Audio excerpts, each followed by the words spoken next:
Welcome to the 5-Year You podcast, a show dedicated to helping you become the best version of yourself one day at a time. I'm Andrew. And I'm Kat, and we promise to keep it raw, real, and relatable. Are you ready to grow?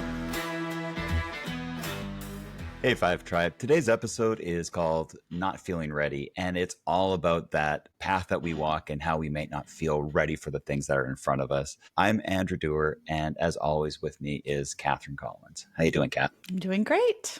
How are you? I'm doing good. I think this is a good episode to address that fear in our guts that we get every time something new comes up.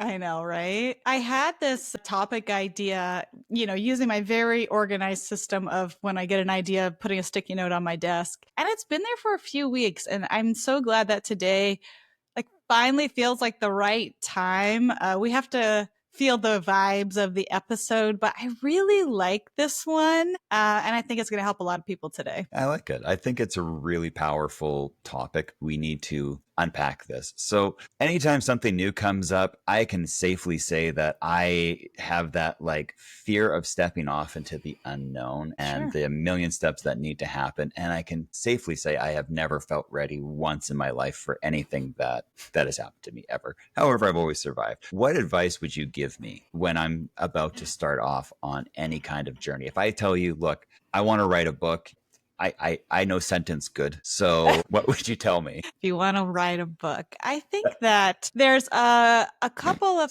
why do you need a co-host? Just talk to yourself and laugh at your own jokes. Just let me know when I get back. If I get a good one once in a while, I own it. Oh my gosh. I'm just teasing. Okay. So are you good?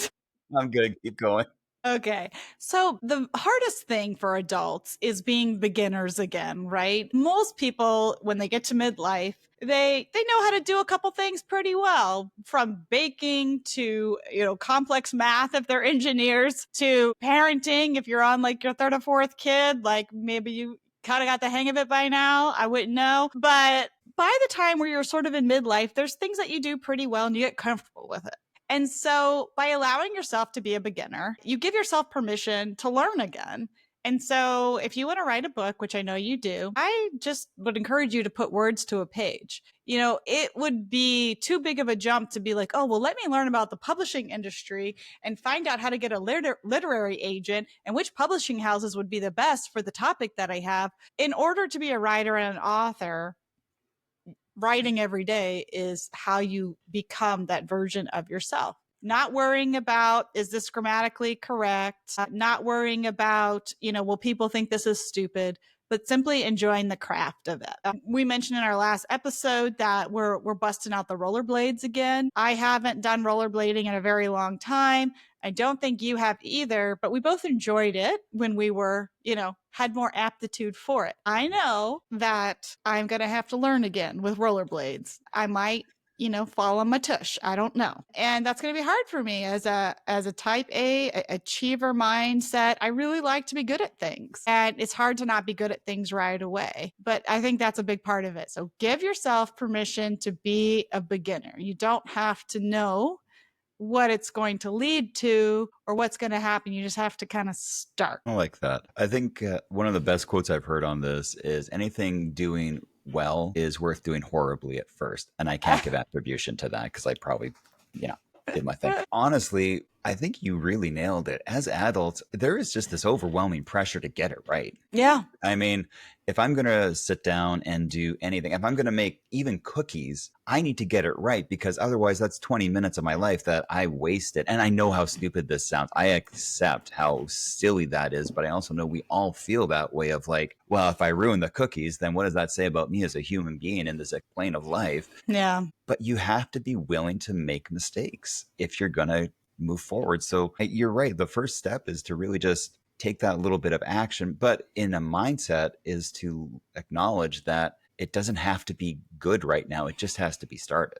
Yeah, I agree. And I think that something I struggle with, and I know a lot of other people do too, is doing something simply for the joy of it. It is the curse of the entrepreneur to want to turn everything into like a success, into a money making venture. I remember our youngest, she painted her shoes one day and like, I was like, this is the coolest thing ever. Immediately my mind jumped to like, well, what would you name a company if you painted shoes all the time? And like, what platform would be the best if you wanted to paint shoes and sell them?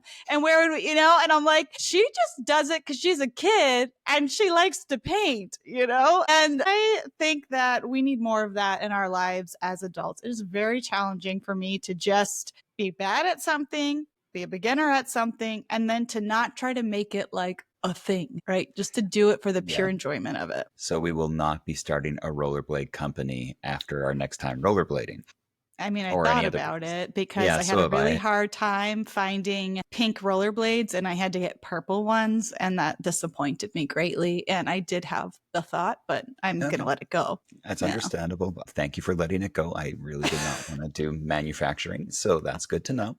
I think when we are working with our clients and stuff, they come to us and they're partially lost, like they don't know where to go in their life because they've gotten to that place of comfort where everything is like, well, no, I'm this person at this company and I do my thing, but I don't know what to do, even though that's not fulfilling me anymore. I need a new direction. And the thing we have to really do with them is to hone in on where they want to be, first of all, and then those first steps. It's usually not about work.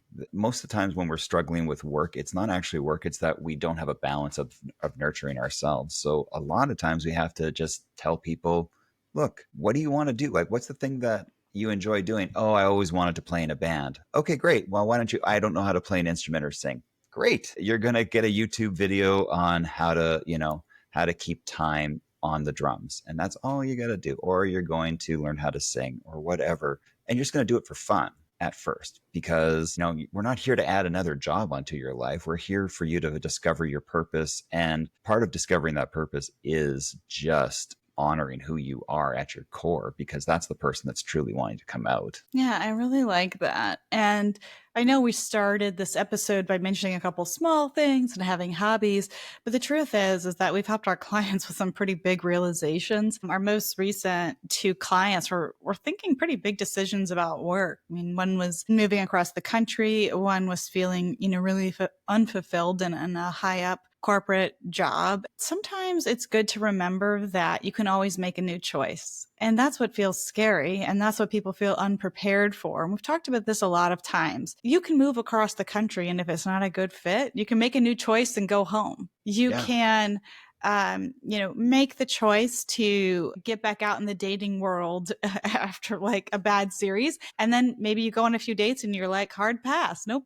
I remembered why I got out of this before, right? You can always make a new choice. Every experience, good or bad, contributes to the education of your life on this rock that we call Earth. Some experiences are not going to be good, but you're always going to learn something from them. One of my favorite quotes is from Rumi. It says, as you start to walk on the way appears. Most big decisions in life, you're not going to feel ready for. You're not going to feel ready to have a kid. You're not going to feel ready to put in your 2 weeks notice. You're not going to feel ready to go back to school. Your kids aren't going to feel ready to start high school. You might be planning a trip for an entire year, and, 2 days before, you might not feel ready to go on the trip. You start to get anxiety of like, all the stuff you got to get organized to leave behind. Having that little fear of the unknown and not knowing how things are going to go is an evolutionary human development. We are not meant as human beings to want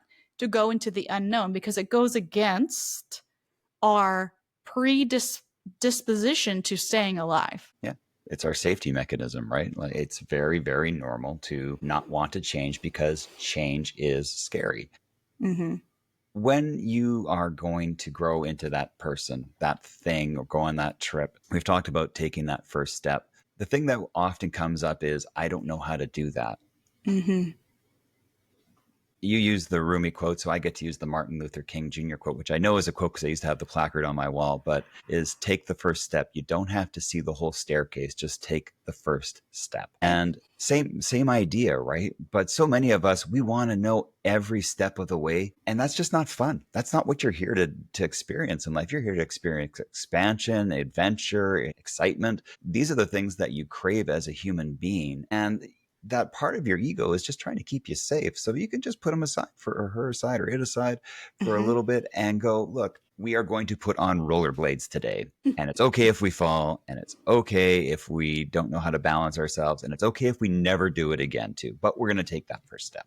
And if you like it, you go to the next step. And if you don't, you take it somewhere else. But those are the things that we really have to condition our mind to keep taking risks, because as we get older, we don't want to. It's just, I see it with our clients. I see it with us too. It's like, well, do we really need to, take this new software? The old software is working pretty good for recording or this thing or that and thing. And it's like, yes, we get to experience these new things. So let's embrace them. Yeah, I love that. I recently heard back from a coaching client that I worked with a while back, one of my first ones, and she finally started a business that she has been wanting to start for a very long time. She reached back out to me recently to ask about it, maybe like a year and a half ago. And I scrolled all the way back through our Instagram messages. And finally, I just said, you've been messaging me about this business idea for 3 years now, right? And she was like, oh my gosh, I didn't realize it was that long. And it was the same thing. It was like she had this full-time job. She had this business idea. She has kids. She didn't know how it was going to work.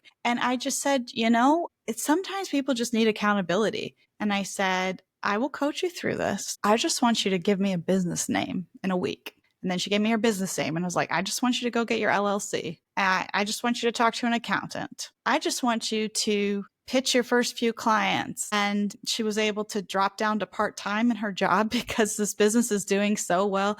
But for 3 years, she sat on the idea, knew she could do it, knew she had the skill set, but she just needed that accountability to say, get back to me. Tell me when you've done this. And because she was an organized person, I was just like, you don't need to know how is this going to work with childcare and how am I going to do this job and the business and like, how's it going to work? And I don't even know, like, do I need a business bank account? Like really, early basic questions about it.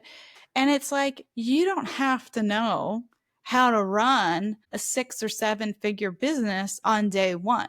You just have to get the first client, the first person. You just have to decide on your business name and we'll take it from there. If you start to get busy enough, then let's talk about what childcare options that you have.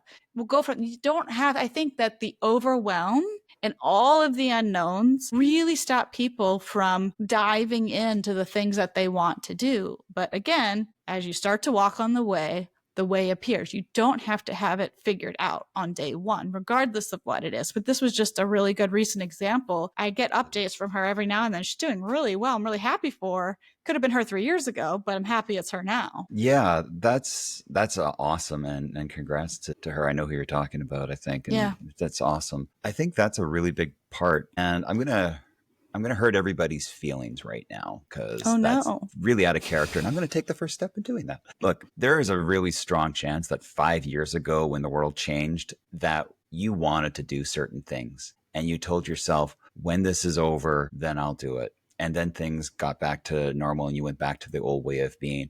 And you keep telling yourself over and over, at some point, I will get to this. And you're not. And that part of you is afraid to take that first step. And that's where coaching comes in. That's where a good coach, a good partner, anybody will take you by the hand and say, okay, you want to become a business owner. Give me a business name. You want to have more clarity and peace in your life. You need to meditate 1 minute a day.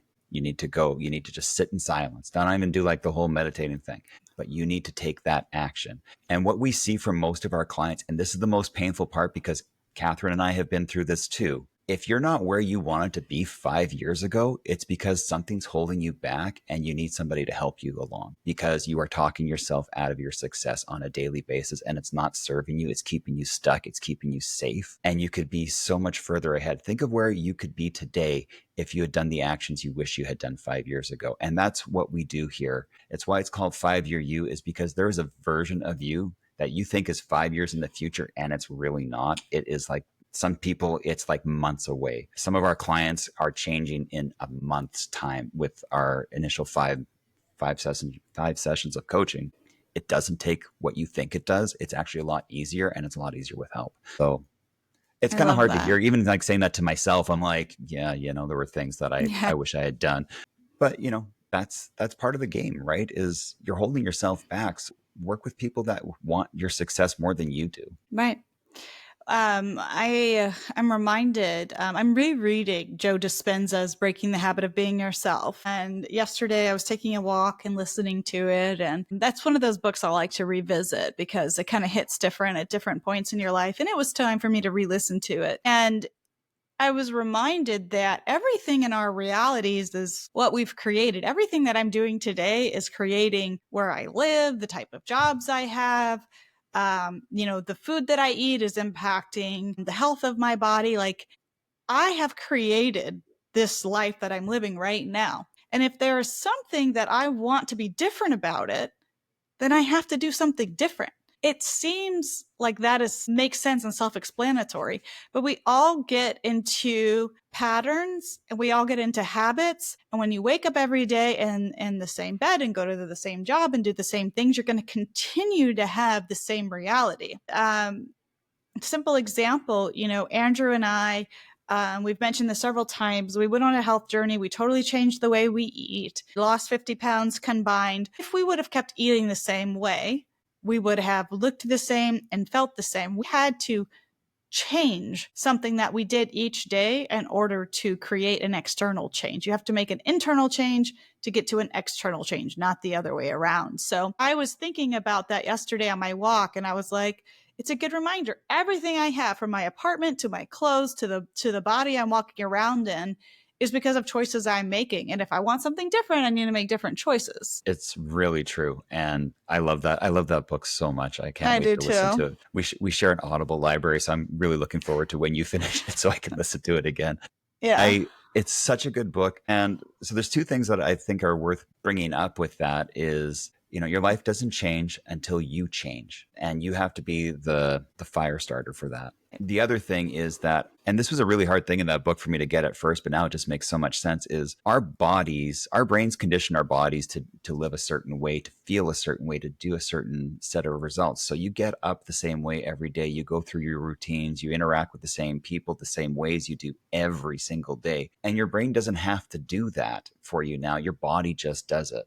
So when you are going to create a new self, your brain really does have to create this new being. And whether that's as complex as, changing everything or changing one small thing, the drive inside of you has to be there. And when it's there, you just take that next step. Like we're saying, you're not going to feel ready for it. That's okay. You're not, if you felt ready for it, you would have already done it. So that's the idea, is you have to take that step of Yeah. going, I'm ready to change here. I am going to do the diet, take the date, cancel the appointment, make the appointment, whatever it is, because I want to be a new person with this. And it can be Yeah. as simple as getting up on the wrong side of the bed, which is the new side of the bed. You just label it, not the wrong side.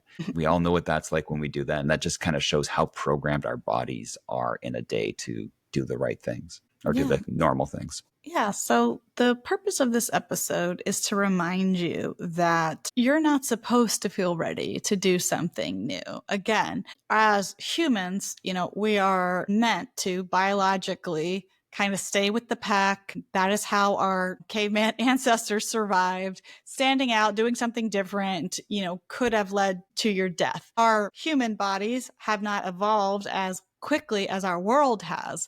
And so we don't have to worry about that now. We can stand out.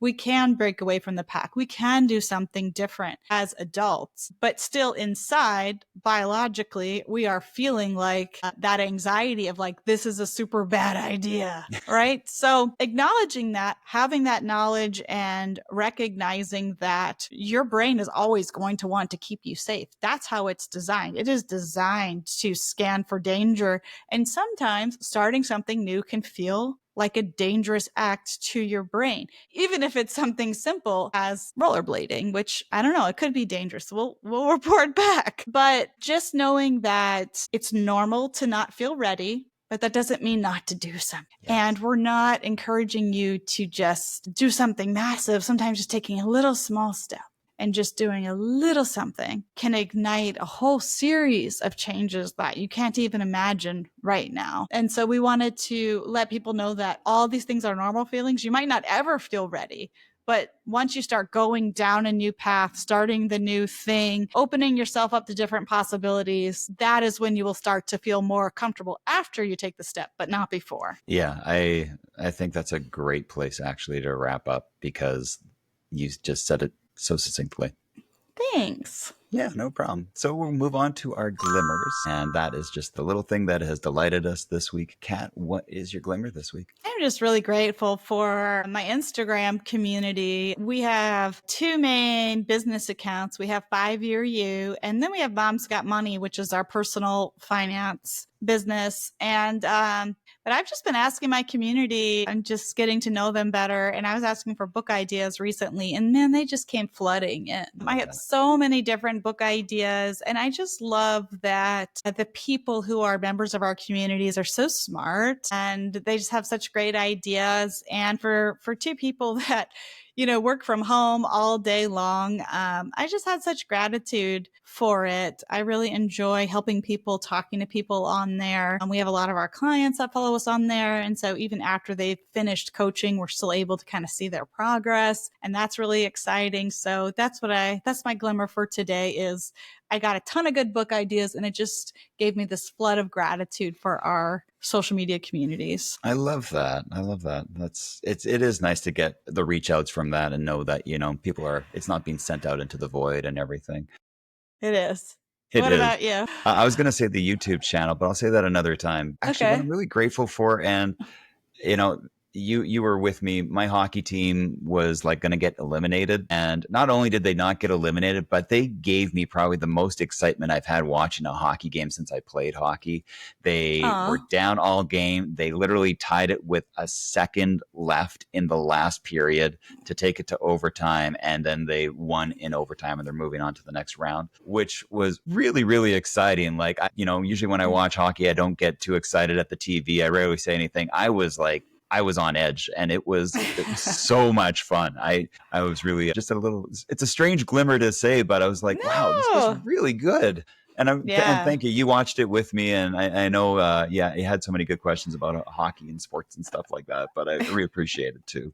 So I'm trying, y'all. This is the Winnipeg Jets. In case anyone wants to know who our team is, because I've never had a hockey team before. So I'm just going to I'm adopting yours. And I'm happy that was an exciting game. It's always like fun to go into overtime. Yeah, it was really cool. Well, everybody, thank you so much for listening, and we will see you next time. Make sure to hit that subscribe button. Hey guys, quick disclaimer. We're podcasters on the internet. If you need to seek professional help, please go see your healthcare professional.